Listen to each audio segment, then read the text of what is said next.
The Peruvian government has extended the state of emergency in several regions of the country for another 3 days as social organizations against Dina Boluarte's administration continues. On Tuesday, United States authorities have arrested 4 more people involved in the assassination of Haitian President General Moïse in July 2021. In Türkiye and Syria, the death toll climbed to 36,000 1 week after the 7.8 magnitude earthquake that hit the two countries. Hello, welcome to From the South. I'm Luis Alberto Matos from the teleSUR studios in Havana, Cuba. We begin with the news.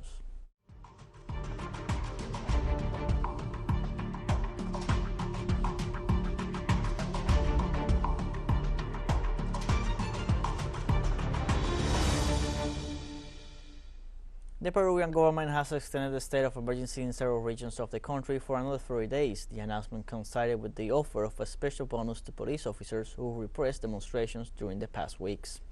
As from February 14th, the state of emergency in the country will be extended in several regions such as Lima, Callao, and the southern Apurimac-Cusco-Arequipa road corridor, together with the interoceanic road corridor. The announcement made by the National Police confirms that the force maintains control of the area, together with the armed forces, and will report to the Ministry of the Interior.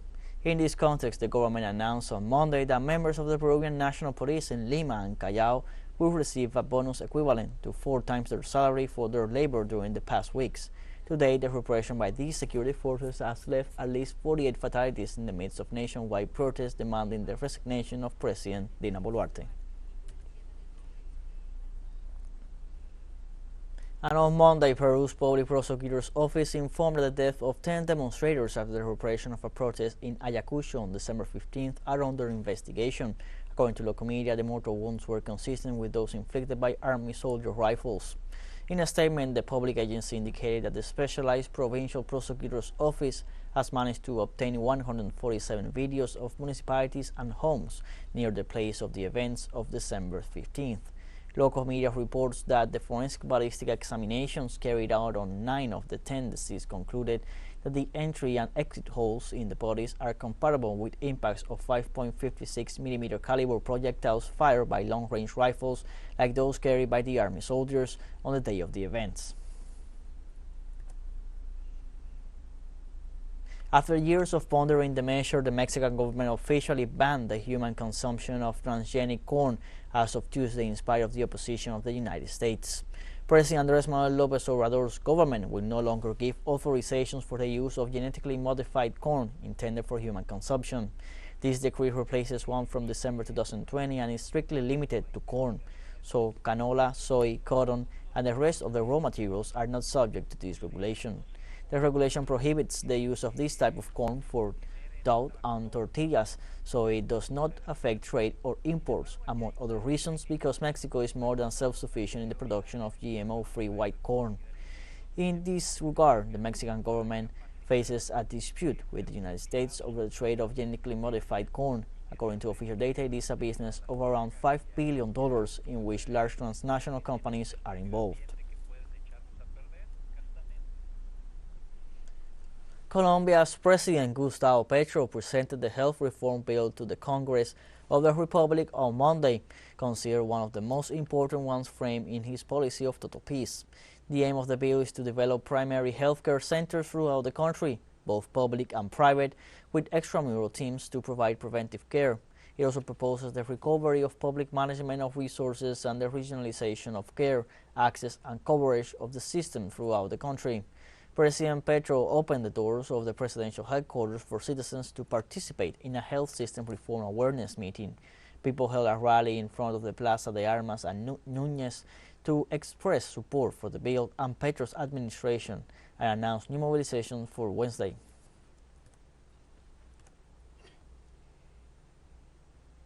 Argentina's government will inaugurate a key pipeline to ramp up production at the Vaca Muerta rock formation, which constitutes the world's second largest unconventional gas reserve and the 4th largest oil reserve. Through Twitter, the Minister of Economy, Sergio Massa, announced on Tuesday the inauguration of a key pipeline for Vaca Muerta that will increase the production evacuation capacity of the operators in the basin. This was ratified by the head of the Finance Palace when he highlighted that the 105 kilometers long work between the provinces of Neuquén and Rio Negro will allow to extend the current network and evacuate up to 126,000 barrels of crude oil from the field to the refineries in the province of Buenos Aires. On Tuesday, United States authorities have arrested 4 more people involved in the assassination of Haitian President Jovenel Moïse. The arrest included the owner of a Miami area security company that hired ex-Colombian soldiers for the mission. A total of 11 suspects are now in U.S. custody. Meanwhile, no court hearings have been held yet for the more than 40 suspects arrested in Haiti, including 18 Colombian soldiers. This morning, federal agents from the Federal Bureau of Investigation and Homeland Security Investigations arrested a United States citizen and 2 legal permanent residents living in South Florida and a United States citizen living in Tampa, Florida, for their alleged participation in the plot to forcibly remove President Moïse from office. They are Arcangel Pretel Ortiz, a Colombian national and legal permanent resident of the United States living in Miami. Antonio Intriago, a Venezuelan national and legal permanent resident of the United States, also living in Miami. We also have Walter Ventimilla, a United States citizen originally from Ecuador, living in South Florida. And last but not least, we have Frederick Bergman, Jr., a U.S. citizen living in Tampa. In the United States, a gunman who opened fire at Michigan State University killed 3 people and wounded 5. According to police information, the shooter, identified as Anthony McRae, eventually killed himself after setting off an hours-long manhunt. Campus police added that the 43-year-old man was not a student or employee and had no affiliation with the university. The shooting began on Monday night at an academic building and later moved to the nearby Student Union, a popular gathering spot for students to eat or study. The gunman was found with a note in his pocket indicating a threat to 2 New Jersey schools. However, the motive behind the attack remains unknown.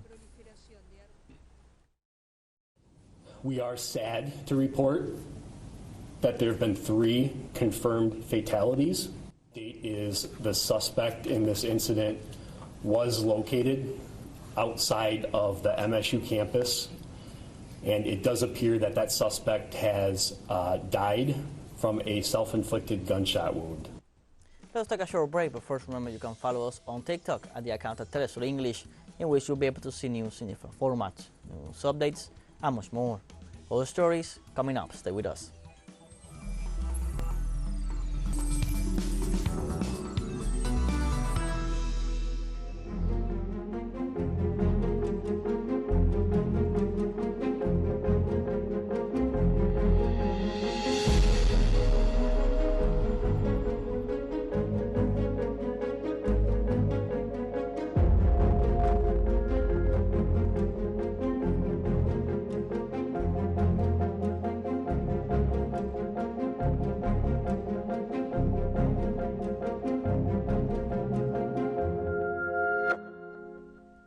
Welcome back from the south.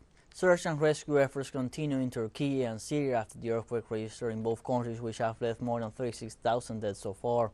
4 people were rescued alive on Tuesday in Türkiye after 200 hours under the rubble without ingesting food or fluids. The survivors renew the hopes and strength of family members and rescuers at a time when authorities say the total death toll by the end of the rescue works could reach 50,000.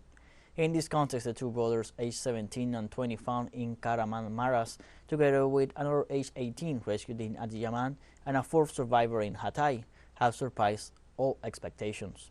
According to the rescue teams, they have some serious injuries, but their condition is not critical. Meanwhile, the number of casualties in Syria stands at 4,614.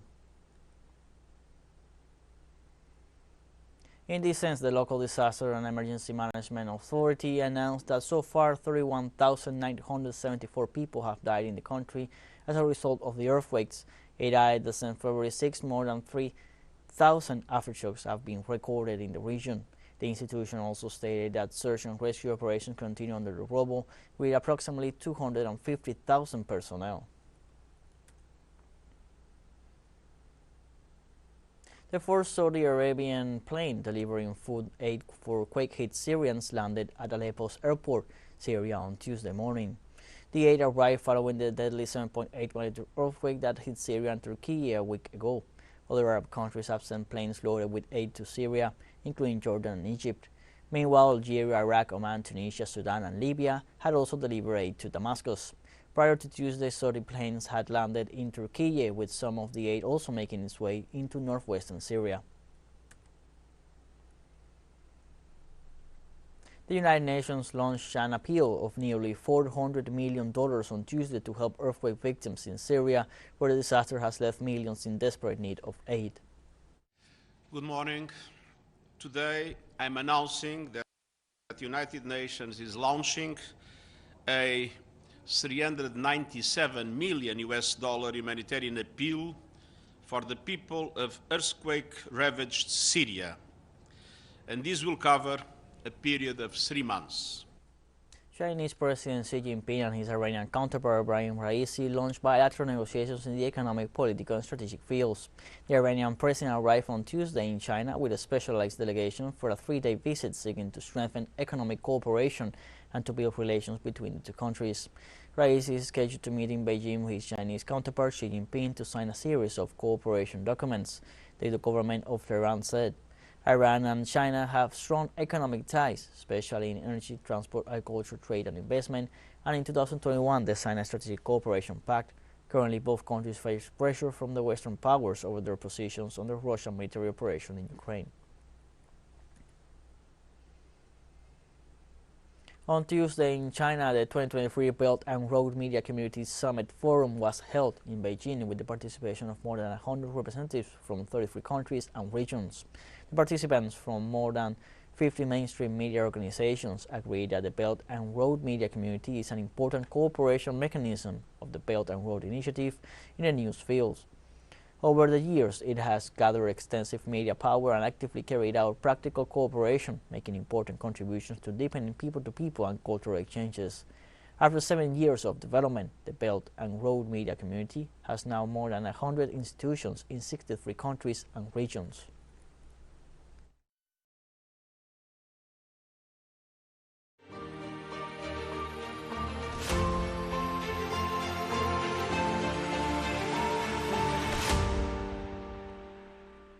Russian authorities on Tuesday denounced preparations by the Ukrainian regime to create a provocation near the Chernobyl site.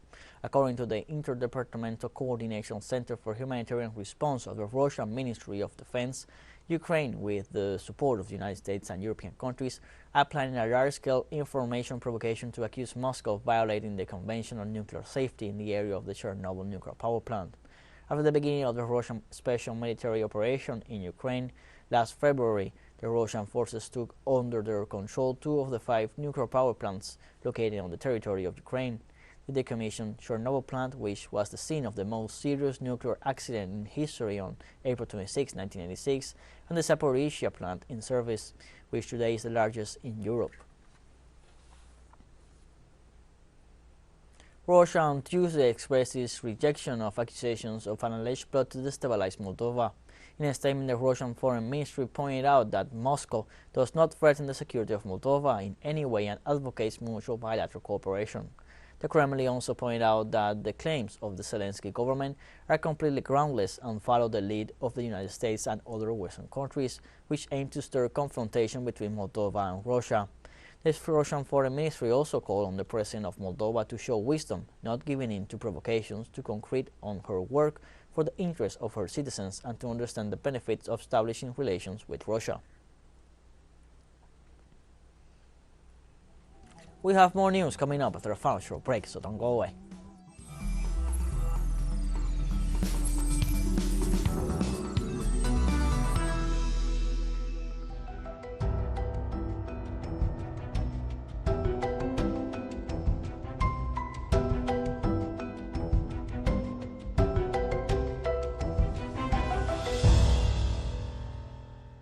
Welcome back from the south. On Tuesday in New Zealand, Cyclone Gabrielle swept away roads, flooded homes, and left 226,000 people without power across the country as a national state of emergency was declared. Strong winds and torrential rain lashed the country's populous North Island in what Prime Minister Chris Hipkins called the most significant weather phenomenon New Zealand has seen this century. Local media report that some people were forced to swim from their homes to safety.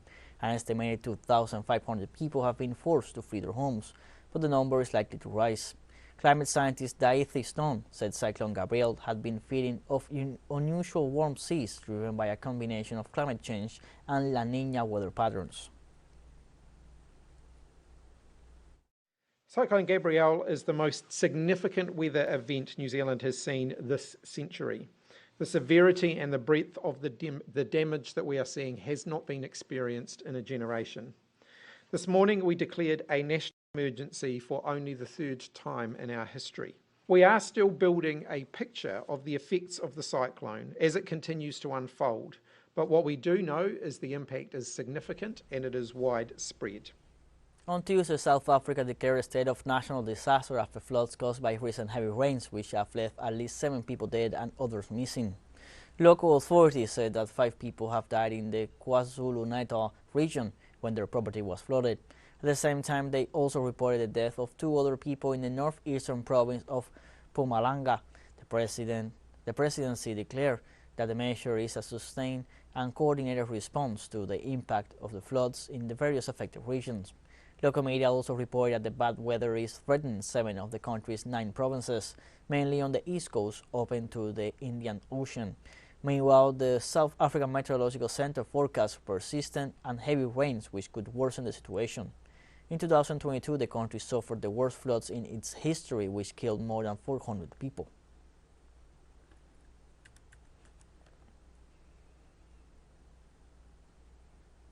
Also in South Africa, on Monday, 20 people were killed in a collision between a bus and an armored car. The Department of Transport detailed that the accident occurred when a truck lost control and collided head-on with a bus traveling in the opposite direction on a national highway in the northern province of Limpopo. The report added that the cause of the violent accident has not yet been determined, but indicated that the region has been affected by heavy rains that have caused flooding in several provinces of the country. South Africa has one of the most developed road networks on the continent, but it is among the worst performers in terms of road safety. The government of Iran announced on Tuesday that it plans to increase gas production by 50% by 2031. Executive Director of the National Oil Company of Iran, Mohsen Koyatevmeh, stated that the company's plan for the next 8 years is to increase the volume of gas production from almost 1 million cubic meters per day to 1.5 billion cubic meters per day. Koyatevmeh emphasized that to achieve this increase in production will require investments of approximately $70 million. The oil company's CEO also added that the company plans to increase the volume of gas production in the central regions of the country to 142 million cubic meters and invest $3.6 million in 13 natural gas fields in the country. The World Governance Summit started on Monday in Dubai, bringing together a high-level delegation to exchange ideas on a wide and urgent range of issues. The meeting takes place from February 13th to the 15th and will be chaired by the Egyptian President Abdel Fattah el-Sisi. The summit will bring together 10,000 international government officials, opinion leaders, global experts, and decision makers. The summit will also host a set of dialogue sessions within 6 main themes, including accelerating development and governance, the future of societies and healthcare, exploring borders, governing economic resilience and connectivity, design and sustainability of global cities, and prioritizing learning and working towards consolidating bilateral agreements and cooperation and exchanging visions on future governments and future policies and strategies. The World Trade Organization urged to speed up the delivery of aid to countries affected by humanitarian crisis and disaster zones. The call was highlighted at the World Summit of Governments taking place in the United Arab Emirates. According to the organization's CEO, Ngozi Okonjo-Iweala, the agreement signed by governments in 2017 to remove trade barriers that hinder aid achieved a 75% commitment rate. For his part, the managing director of the International Finance Corporation, Maktar Diop, called on world leaders and heads of governments to cooperate in making investments to overcome climate problems. He recalled that pandemics, geopolitical crises, and devastating natural disasters have hindered efforts to achieve climate goals. Later this year, the 20th session of the Conference of the Parties to the United Nations Framework Convention on Climate Change, COP28, will be held in the United Arab Emirates. We have come to the end of this news brief. You can find these and many other stories on our website at telesurenglish.net. You can also join us on social media: Facebook, Twitter, Instagram, Telegram, and TikTok. For TeleSUR English, I'm Luis Alberto Matos. Thank you for watching.